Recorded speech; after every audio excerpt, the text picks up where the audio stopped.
Hello and welcome to my YouTube channel. आज हम लोग स्टार्ट करने जा रहे हैं डेली करंट अफेयर्स का। हम लोग हिंदी में 30 अक्टूबर 2022 का जो करंट अफेयर्स न्यूज है इसके बारे में हम लोग डिस्कस करेंगे। तो सबसे पहले हम लोग देख लेते हैं लास्ट डे वीडियो।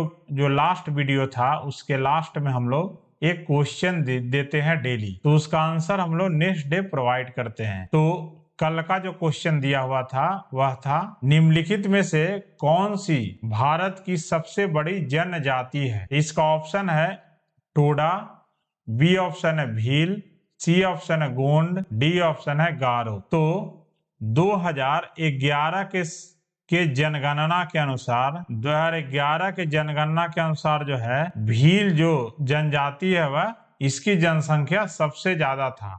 लगभग 38% जो जनसंख्या था वह भील जनजाति का था। तो इसका सही उत्तर हो जाएगा, इसमें भील इसका सही उत्तर हो जाएगा। अभी वर्तमान में जो है सबसे ज्यादा जो जनसंख्या है वह है संथाल। संथाल जो प्रजाति है इसका सबसे ज्यादा जनसंख्या भी है, और यह जो है सबसे पुराना और सबसे बड़ा यह जनजाति है। सबसे पुराना और सबसे बड़ा यह जनजाति अभी वर्तमान में है। तो इसमें जो सही उत्तर हो जाएगा, अगर संथाल रहता तो संथाल इसमें आंसर हो जाता, लेकिन वह नहीं दिया हुआ है इसलिए यहाँ भील आंसर इसका हो जाएगा। अगला हम लोग स्टार्ट करने जा रहे हैं अब नेशनल करंट अफेयर्स न्यूज के बारे में। तो अगर आप इस चैनल पर नए हैं तो प्लीज इसको सब्सक्राइब कर लें और सपोर्ट करें ताकि आपको इसी तरह से वीडियो और मिलता रहे। तो नेशनल करंट अफेयर्स में हम लोग देखेंगे जो केरल का पर्यटन विभाग है वह सिर्फ महिलाओं के अनुकूल पर्यटन एक परियोजना को शुरू किया है, जिसमें कि जो महिलाएं होंगे वह सभी टूर पैकेज को मैनेज करेगी, जैसे भोजन, आवास, परिवहन और सामुदायिक गाइड। इन सभी का जो संचालन है वह सिर्फ महिलाएं ही करेगी। तो इसके कारण क्या होगा कि जो पर्यटन करने जो महिलाएं जाती है उनके लिए यह बहुत ज्यादा सुरक्षित और स्वच्छ रहेगा, और महिलाओं को भी पर्यटन में ज्यादा मोटिवेशन का सामना करना पड़ेगा। तो महिलाओं अनुकूल पर्यटन के लिए एक परियोजना शुरू किया गया है जो कि केरल के पर्यटन विभाग के द्वारा यह इनिशिएटिव लिया गया है। अगला है एक नया IIFT परिसर का उद्घाटन किया गया है। भारतीय विदेश व्यापार संस्थान, IIFT का जो फुल फॉर्म हुआ। तो नया IIFT परिसर का जो उद्घाटन किया गया है वह आंध्र प्रदेश के काकीनाडा में यह उद्घाटन किया गया है, और यह जो भारतीय विदेश व्यापार संस्थान का उद्घाटन किया गया है वह निर्मला सीतारमन के द्वारा किया गया है, और यह जो है भारतीय विदेश व्यापार संस्थान वह काकीनाडा आंध्र प्रदेश में स्थित है। अगला जो है राजस्थान के शहर नाथद्वारा में एक शिव की प्रतिमा को स्थापित किया जाएगा जिसका नाम है विश्वास स्वरूपम, जो कि 369 फीट ऊंची यह शिव की प्रतिमा होगा। इसको लोकार्पण जो करेंगे मुख्यमंत्री अशोक गहलोत के द्वारा किया जाएगा, और यह जो प्रतिमा होगा विश्वास स्वरूपम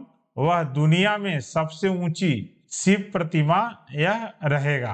अगला है जो विदेशी मुद्रा भंडार है वह जो 2 साल के सबसे नीचे स्तर पर पहुंच गया है। देश में जो है विदेशी मुद्रा भंडार में लगातार गिरावट दर्ज किया जा रहा है, और इसका जो असर है वह जो डॉलर का जो वैल्यू बढ़ रहा है उस पर भी इसका असर पड़ रहा है, और अभी जो वर्तमान में जो है 2 सालों में सबसे नीचे है, जो कि जुलाई 2020 के बाद यह सबसे न्यूनतम स्तर पर अभी है विदेशी मुद्रा भंडार। अगला है जो केंद्र सरकार है वह उत्तर प्रदेश में तराई हाथी रिजर्व को मंजूरी प्रदान की है, जो कि उत्तर प्रदेश के दुधवा पीलीभीत में तराई हाथी रिजर्व का स्थापना होगा, और यह जो तराई हाथी अभ्यारण्य है वह भारत का तीसरा हाथी अभ्यारण्य है। जो तराई हाथी अभ्यारण्य है वह भारत का तीसरा हाथी अभ्यारण्य है। अगला है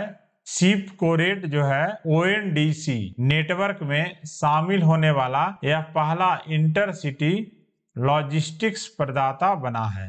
शिप रॉकेट जो है वह ONDC नेटवर्क में शामिल होने वाला पहला अंतर शहर प्रदाता बन गया है और शिपिंग और लॉजिस्टिक्स सॉल्यूशन प्रदाता जो है शिप कोरेट वह सरकार के open network for digital commerce इस पर यह लाइव हो गया है।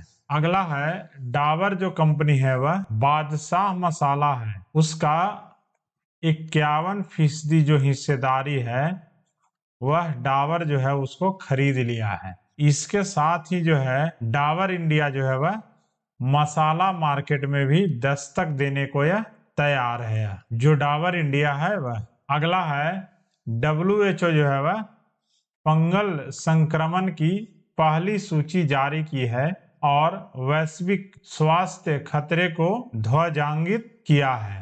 तो विश्व स्वास्थ्य संगठन जो है वह फंगल संक्रमण की पहली सूची को जारी कर दिया है और इस सूची में 19 कवक शामिल है जो कि मानव स्वास्थ्य के लिए सबसे बड़े खतरे का प्रतिनिधित्व करते हैं। अगला है भारत का प्रति व्यक्ति ग्रीन हाउस गैस उत्सर्जन है वह विश्व औसत से भी कम हो गया है। यह UNEP जो है वह एक रिपोर्ट को पब्लिश किया है जिसमें यह बताया गया है कि भारत का जो प्रति व्यक्ति ग्रीन हाउस है वह लगभग 2.4 है।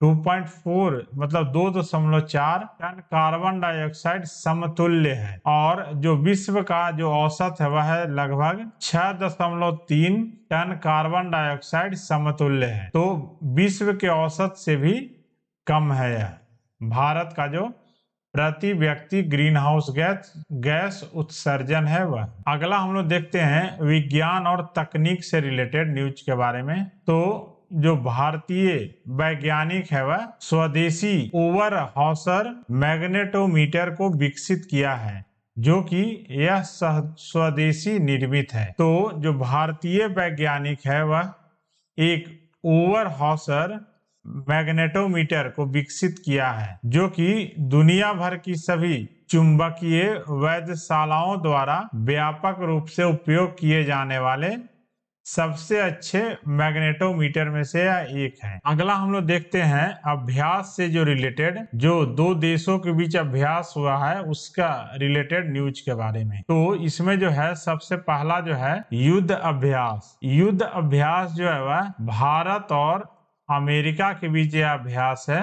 यह जो है भारत और अमेरिका के बीच यह अभ्यास है जो कि उत्तराखंड के औली में यह प्रारंभ होगा जो कि 15 नवंबर से 2 दिसंबर के बीच यह युद्ध अभ्यास को आयोजित किया जाएगा और यह जो है भारतीय और अमेरिकी सेनाओं के बीच यह युद्ध अभ्यास उत्तराखंड के औली में आयोजित किया जाएगा। अगला है सिम्बेक्स 2022। यह जो है समुद्री अभ्यास है। इसके किसके बीच? भारत और सिंगापुर के बीच है। भारत और सिंगापुर के बीच समुद्री अभ्यास है जो कि विशाखापट्टनम में यह आयोजित किया जाएगा। अगला है गरुड़ 7 जो है यह हवाई अभ्यास है जो कि भारत और फ्रांस इसमें संयुक्त रूप से आयोजित कर रहा है। तो गरुड़ क्या है? इसका गरुड़ 7 अभ्यास जो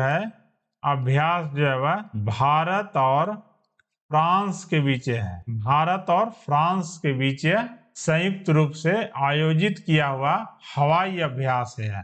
यह क्या है? हवाई अभ्यास है। हवाई अभ्यास यह है। अगला हम लोग देखते हैं जो पुस्तक को लॉन्च किए गए हैं और किनके द्वारा लिखा गया है इसके बारे में। तो एक पुस्तक है जो जिसका नाम है दिल्ली विश्वविद्यालय सेलिब्रेटिंग 100 ग्लोरियस ईयर्स। यह जो पुस्तक है वह हरदीप सिंह पुरी के द्वारा लिखा गया है। पुस्तक का नाम है दिल्ली विश्वविद्यालय सेलिब्रेटिंग 100 ग्लोरियस ईयर्स। पुस्तक है जो कि लिखा गया है हरदीप सिंह पुरी के द्वारा। अगला हम लोग देखते हैं नियुक्तियां से रिलेटेड जो न्यूज है इसके बारे में। तो आध्यात्मिक गुरु माता है अमृतानंदमयी, इनको C20 का अध्यक्ष नियुक्त किया गया है। तो यह जो है आध्यात्मिक गुरु माता अमृतानंदमयी देवी जो है, इनको अम्मा के रूप में भी जाना जाता है।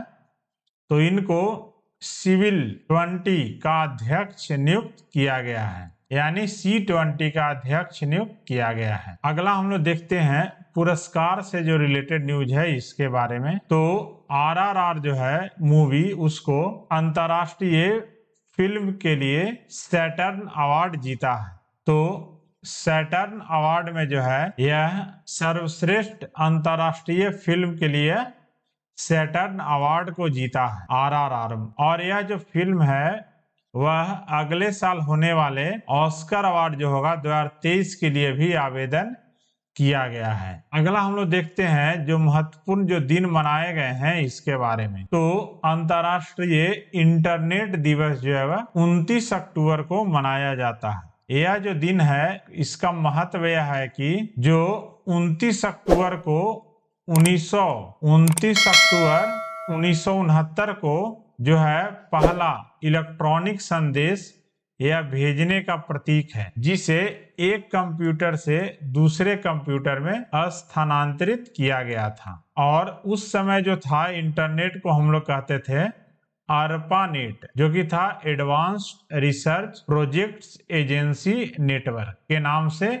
जाना जाता था। और आजकल के समय में जो इंटरनेट है वह लोगों का एक तरह से साथी बन गया है। इंटरनेट, बिना इंटरनेट के लोग एक दिन भी नहीं रह सकते हैं। तो आजकल के दिन में जो है इंटरनेट का जो आवश्यकता है वह बहुत ज्यादा बढ़ गया है और लोग डिपेंडेंट हो गए हैं। अगला है विश्व सोरायसिस दिवस। यह जो मनाया जाता है 29 अक्टूबर को, और यह जो दिन है उसको मनाने के पीछे उद्देश्य है कि यह जो रोग है सोरायसिस, इसके बारे में लोगों के प्रति जागरूकता बढ़ाना इसका मुख्य उद्देश्य है। और इसके क्या उपाय हैं वह लोगों को बीच में शेयर करना जरूरी है। जो सोरायसिस एसोसिएशन के इंटरनेशनल फेडरेशन के अध्यक्ष हैं होसे वावेरू, और international federation of psoriasis association की स्थापना हुई थी 1971 में। International federation of psoriasis association का मुख्यालय है स्वीडन में। तो यह रहा करंट अफेयर्स का जो न्यूज है 30 अक्टूबर का। नेक्स्ट हम लोग लास्ट में डिस्कस करते हैं, एक क्वेश्चन का हम लोग डिस्कस करते हैं। तो आज का जो क्वेश्चन है वह है निम्नलिखित में से भारत के किस राष्ट्रपति का कार्यकाल जो था सबसे कम था। इसका ऑप्शन है एस राधाकृष्णन, बी है जाकिर हुसैन, सी है वीवी गिरी, और डी ऑप्शन है बीडी जट्टी। तो इसका जो सही उत्तर हो जाएगा उसका आप कमेंट सेक्शन में लिख कर बताइए।